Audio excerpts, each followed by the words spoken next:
Well, what do we have on the slab today? This is a Chinese-made EVH Frankenstrat replica.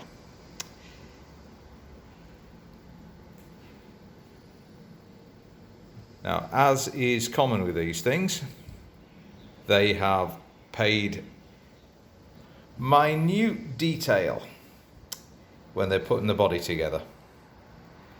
You might think this is just a wrap or a decal of some description, but no. If you do the touch test on here, they have actually taped off and sprayed multiple layers on this guitar. You can feel the different layers in the paint. And of course they've even gone so far as putting the fake pickup in here that isn't wired up, and a pickup selector that does absolutely nothing. They went ahead and did some relicing of the Floyd Rose of unknown origin that's in here. As you can see, there's a bit of tarnish on the fine tuners. They've replicated some of the edge wear. They've done a pretty decent job of the distressing, actually. There's some distressing on the scratch plate, some tarnish there. There's tarnish on the pole pieces. And even if you go down to the headstock, there's a half-hearted attempt at a cigarette burn.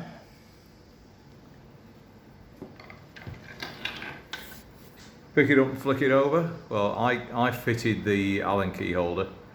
It's just got the standard cheap machine heads that you'll see on all of these Chibson and other guitars that come out of Chengdu.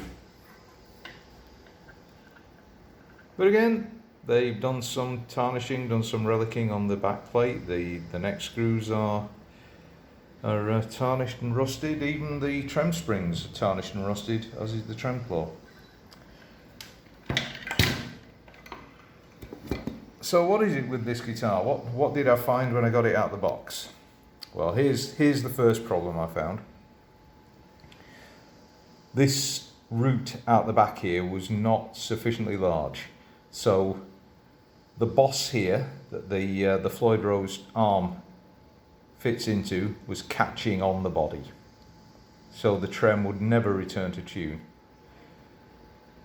Fortunately, as it's supposed to be a ripped out and modified guitar, getting in there with a rasp file and taking a couple of millimeters of wood away wasn't exactly reducing the value of the instrument, especially as it only cost about $250 anyway. The other thing was, well, it didn't come with a strap. They were kind enough to put in a couple of strap ends that fitted here onto these loops, but you tried putting them on a strap. So what did I do? Well, I went on AliExpress and I bought a camera bag strap. Works fine.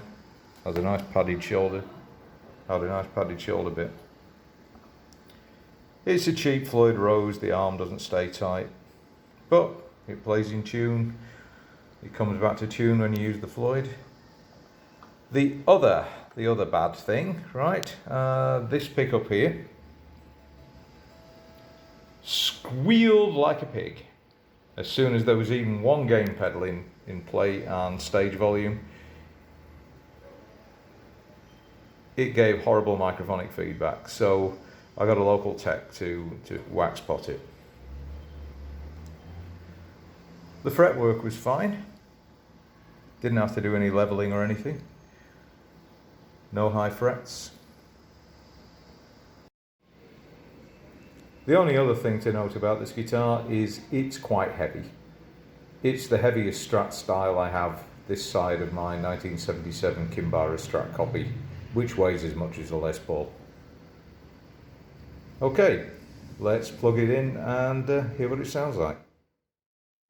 Right, here's the Frankenstrat. I'm running through a Cheeriotone OTS Mini 20. It's on the drive channel. I've got the extra gain stage kicked in, and I'm running a rotor vibe to give a bit of a phasey sound.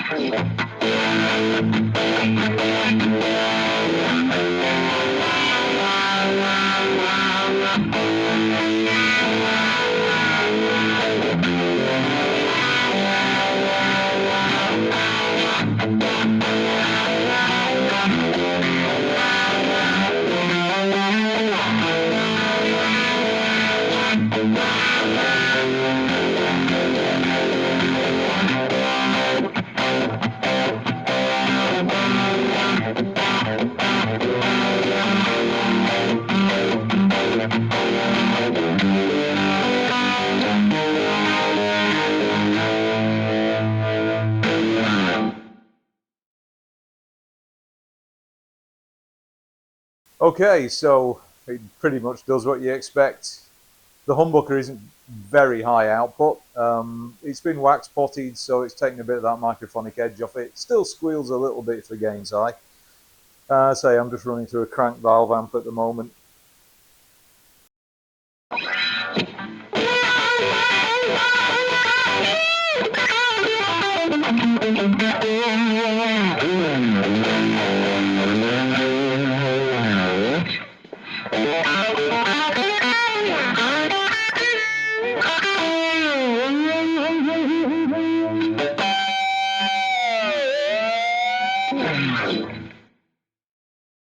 Right, there you are. I can't play like EVH. I bought the guitar because I always loved the look.